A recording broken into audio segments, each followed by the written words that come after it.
This next guy coming to the stage is very funny. Put your hands together for Andrew Nakaru.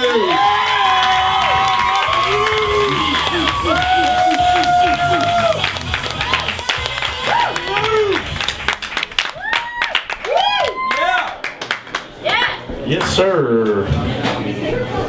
This is my second time doing the Sardo's comedy experience, which I think is a pretty good indicator of where my career is going. Straight to the top, baby! Yes! I love it. It's nothing like picking up some eggs and some moldy bread at the Vons after the show. I hope everyone's 2012 is going alright. Mine's doing alright. Making adult decisions, becoming more responsible. For instance, when I get drunk and hungry late at night now, instead of Taco Bell, I will opt for celery with hummus.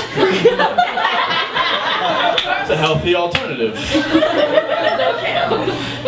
But it's hard to maintain that level of maturity all the time. If I can be honest with Sardo's, can I be honest? Yeah! I relapsed the other weekend. I had Taco Bell. Yeah! And it was one of those stealth Taco Bell missions where it happens without you even realizing it.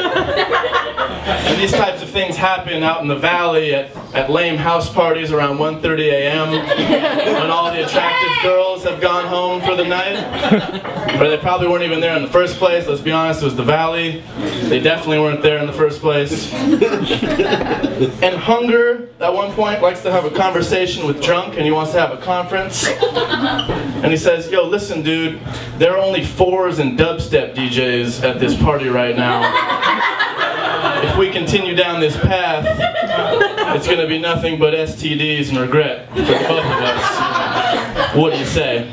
And Drunk thinks about it for a second, and he's like, hey, yeah, I agree. Okay, I agree. Let's get out of here. And right when he makes that decision, Hunger, pew, comes up, and you just start to, you like transform into this mutated, you like take on these otherworldly properties. You're given the lung capacity of a Sherpa from Pakistan. You suddenly have the long twitch muscles of a long distance runner from Kenya. You have the tracking capabilities of Liam Neeson from any movie he's in. You're just like, oh, what is that, 7 miles to the nearest Taco Bell? Yeah, we're taking this one on foot. Let's go. It's like a swift pace. And you get outside and you think you're running all swift and athletic. It's like, whoop, Usain Bolt, check it out, right here. But in actuality, you're just frightening all the bums and hookers on the street, just like, 7 miles, head down, determination. I had a pint of Jack in my belly, and there was a Taco Bell at the finish line. And just, 26 miles, just knocking Kenyans and Ukrainians out of my path. But I got the Taco Bell, and the worst part is when you wake up the next morning and you like clear your eyes and you kind of turn over and you start to see the signs of what's happened the night before, and you're just like, oh, mild sauce? What is that, a cubed tomato? What is it, wilted lettuce? It is gray, it is completely gray. Ah, what is it, orange dye around my face? Chalupa! And you just put on your jeans silently and hope you don't wake it up. Door. You guys been keeping up with these Somalian pirates? Woo! Oh man, these guys are nuts. They're nuts. They're not righteous. They are nuts.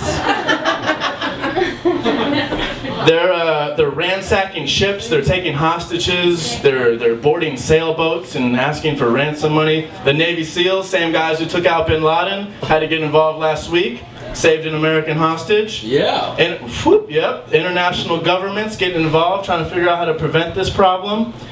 And I'm not a politician. I'm not a diplomat, all right? I don't like to stick my foot where it doesn't belong. But I've been racking my brain too.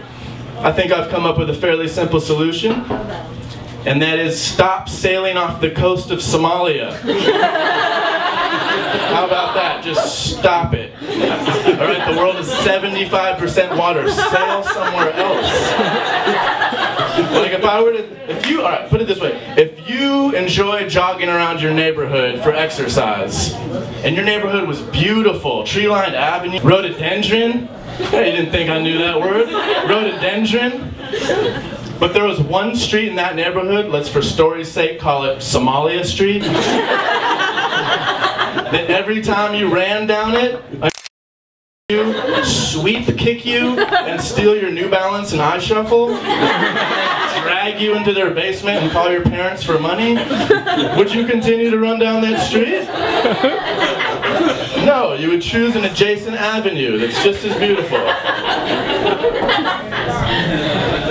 I think the craziest thing to me about this story is that pirates exist.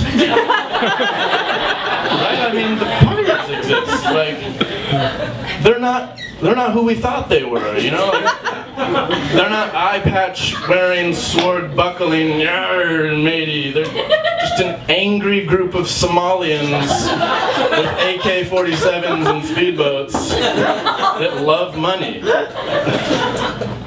We have movies with Johnny Depp that glorify their existence and rides at Disneyland that romanticize their history, but it's all false. We need an updated version. We need a 2012 version of this. I'd say the next Pirates of the Caribbean movie, Pirates of the Caribbean 9, ship just got real.